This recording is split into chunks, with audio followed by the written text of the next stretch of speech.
Hey everybody, what is going on? I hope you guys are all doing well, and welcome to another tutorial video. In this video, I'm going to be explaining to you guys how you can add a track your order button to your Shopify store. So let's get right into it. Now, I will be using a widget also known as TrackDog, which is used for tracking your orders, and this is pretty much the only way that I know of, that way being using widgets. I'm not sure if there is a specific plugin on Shopify that you can use or a specific functionality.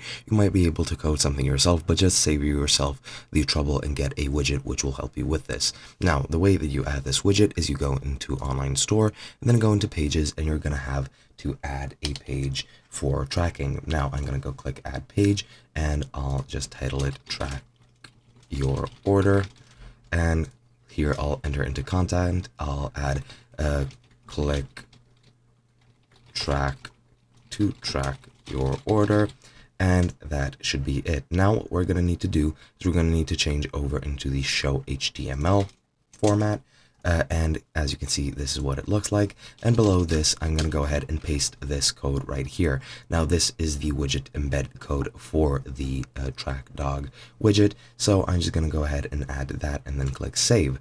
Now we have that page created, and we can go ahead and view it right over here. As you can see, the widget has been added, and you just need to enter your tracking number and click track, and then you can see the tracking or see your order status. As you can see, this is what it looks like, and that is pretty much it.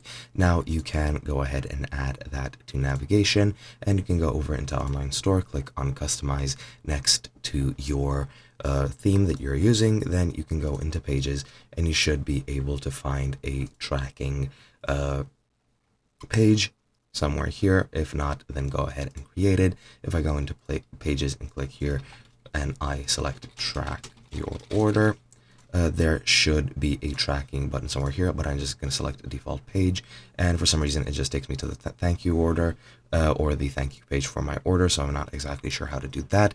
But as I mentioned, that is pretty much how you add the page to your site, and that is pretty much it. Hope you guys enjoyed, and I'll be seeing you guys in another video.